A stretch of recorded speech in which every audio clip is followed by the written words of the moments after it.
The Wormhole Water Wheel by Lawrence Miles. Posted on the Beast House 2, Friday, September 28th, 2012. This week, I start a fight with physics. The first law of thermodynamics is, you do not talk about thermodynamics. The second law of thermodynamics is, you do not talk about thermodynamics. John Luke Roberts. We can be sure, at least, that wormholes work. Which is to say, we can be sure we won't look stupid if we bring them up in conversation. We know this because Carl Sagan told us so. Needing a way to bring humans and aliens into contact, and not wanting to resort to anything silly like spaceships traveling faster than light in real space, he concluded that the most feasible method of traveling billions and billions of miles in order to meet one's own dead dad was to interpret general relativity in a rather dynamic way. This idea wasn't new, and the W word had been used by a rather apologetic John Wheeler in the 50s, but it's informed every generation of nuts and bolts sci-fi since 1985. Nobody has yet proved wormholes impossible. In theory, they're still the fastest way to get from A to A but on the other side of space. Note the sentiment buried in that logic, though. It's a sentiment, perhaps in more than one sense of the word, that's found even in Sagan's own musings. Not wanting to resort to anything silly, like faster-than-light travel. Current scientific thinking is an awkward, chimerical thing, always slippery, always mutable, but mutable in surprising ways. Thankfully, and despite the best attempts of creationists to suggest otherwise, it's well aware of its own nature. Yet even so, there are principles for which even the most flagellantly self-analytical physicist feels an attraction stronger than reason. You don't mess with the speed of light, even if the standard model is incomplete. And you don't try to outwit the laws of thermodynamics, especially not the second one. This last point is interesting for historical reasons. On the surface, the 19th century was just another era in which science continued to get the upper hand over slack-jawed, dribbling assumption, as were the Renaissance, the Enlightenment, and the early Industrial Revolution. Divide those up into smaller mecha-geological periods as you see fit. The difference is that all of these previous movements had put the arts scientific within a Christian framework, or a Muslim framework if you consider what the Islamic world was up to while we were getting medieval on each other's asses.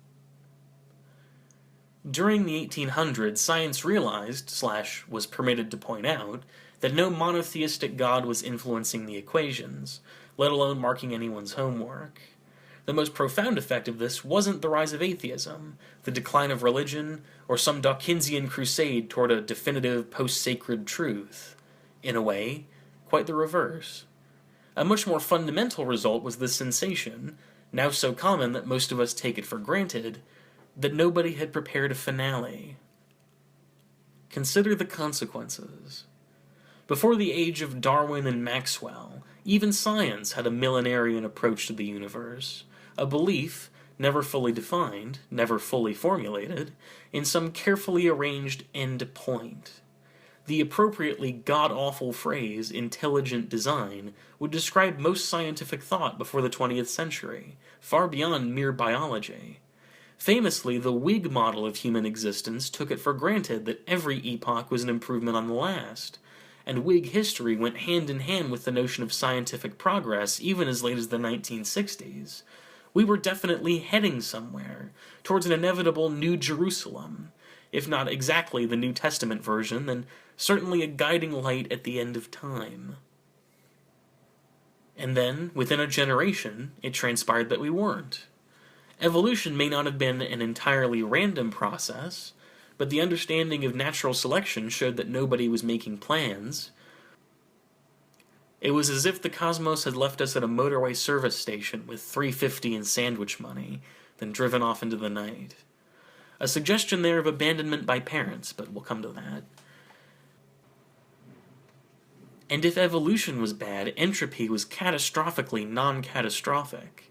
The laws of thermodynamics had become formalized by the mid-1800s.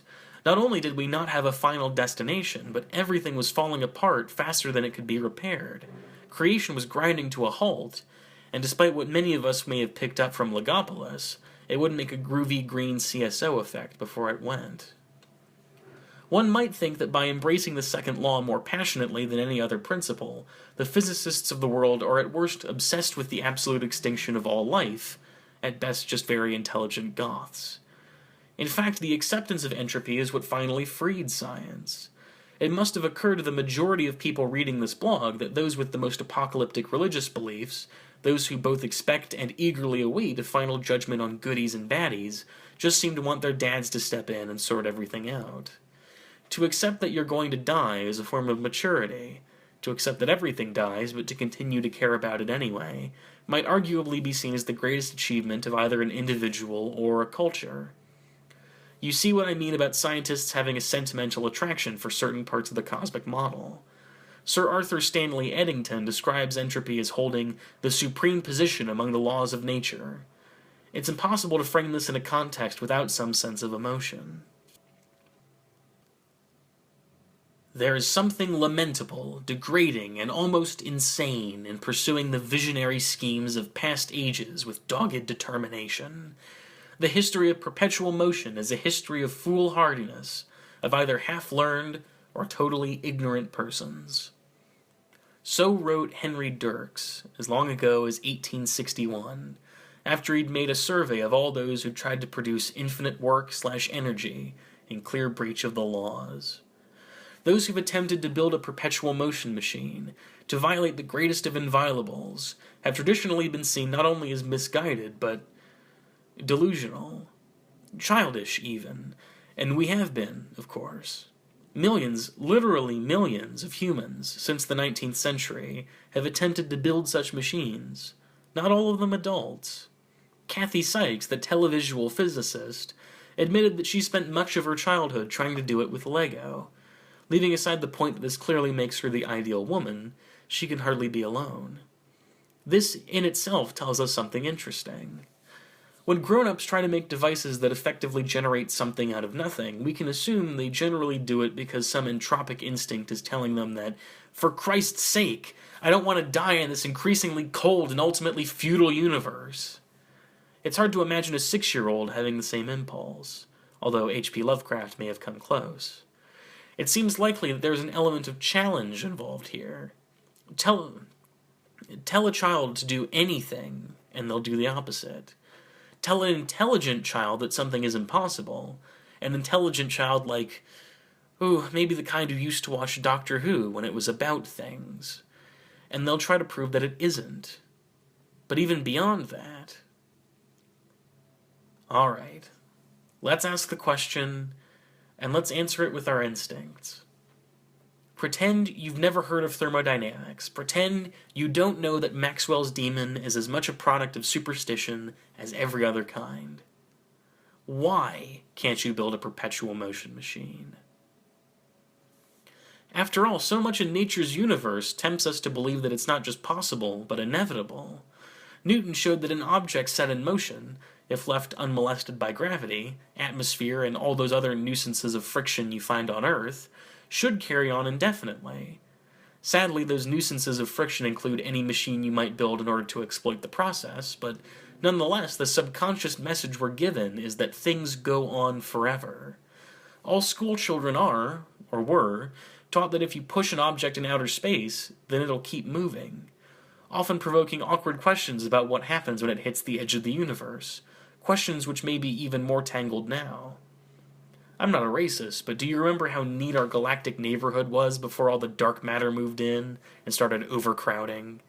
I've heard you can get up to 1.898 E27 kilograms of superdense material into one council flat.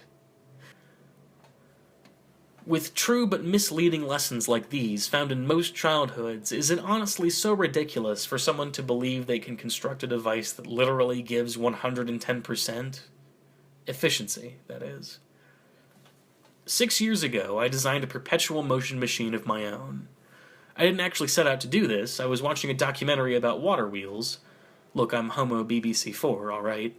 And found myself bothered. Two sets of facts, both of which had been explained to me as true, seemed to contradict each other. The result apparently went against Maxwell's equations, so something was clearly wrong somewhere. My machine was purely theoretical. It couldn't be constructed on present-day Earth because it relies on the ability to artificially engineer wormholes. But nobody's ever proved that to be impossible, and if Carl Sagan can accept it as the basis of an argument, then I'm sure you can. Here's the diagram, and I've already copyrighted it copyright 2006, so hands off.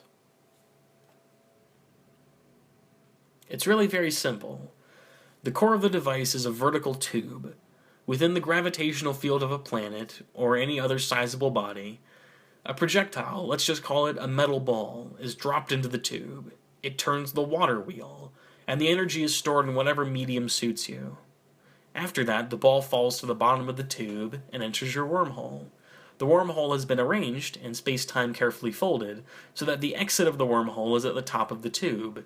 Traveling from the bottom to the top without actually being lifted, the ball begins its journey again. The wheel keeps turning. Infinite energy is produced. No, I couldn't see the problem either, but I'm one of the half-learned. The obvious difficulty, I say difficulty, not flaw, is that entropy strikes at the heart of the machine. The ball will wear down the wheel. The machinery will fall apart. But this ceases to be a problem when you realize the vast amounts of energy being produced out of nowhere, more than enough to fuel a self-repair system. Vast energy permits the replacement of matter, so it's an engineering problem, not a problem with the physics. And if you're prepared to countenance the wormholes, then something clever involving nanites is probably going to be on the cards. This aside, it all looks moderately rational. Given my background, however, it seemed a little unlikely that I'd found a way of punching entropy in the face. I took it to a few of my more academically scientific acquaintances, and asked them what the problem was. Now, this may be a constant peril when laypersons ask questions about theoretical physics without a BBC Two voiceover to hand, but their answers weren't terribly illuminating. Among other things, they speculated that the gravity would in fact run out. A difficult proposition for me to grasp, given that every model for gravity I've seen, or do I mean metaphor for gravity, has presented it as a side effect of the nature of space-time, not a finite quantity. I couldn't really worm a de-vagued version out of anyone, and my elementary research into gravitational potential energy didn't help much. The suggestion was also raised that the engineering of wormholes might in itself require infinite energy before infinite energy could be generated. Although if you're going to assume that the universal rules re the warping of space-time have been deliberately fixed in order to protect the laws of thermodynamics, then you might as well just write "God says no" on the diagram. A few weeks later, I was invited to a book signing in London. Not just me, Natch, since my own gravity isn't sufficient yet to pull in a crowd of my own. I was there signing, among other things, About Time. Seated next to me was the author of The Science of Doctor Who, the sort of book that everyone had been expecting for ages, but apparently rushed into production after the 2005 series bulldozed everything else in broadcasting while standing on ITV's throat. I was, I admit, rather unfair that afternoon. As you may know, The Science of Doctor Who was a rather, svelte book, whereas About Time eventually took up 6 volumes, and increasingly felt as if it were made of dwarf star alloy. Its multi-million word bulk had already covered most of the pop science areas in Science of, and this allowed me to show off like nobody's business. Oh, so you've gone for quantum entanglement as the most likely answer to teleportation, I'd say. We discussed that possibility in the essay under Nightmare of Eden, but we concluded that... and so on. Nevertheless, my neighbor during that signing was a proper science writer, and later the author of How to Destroy the Universe. I don't think I was that mean to him.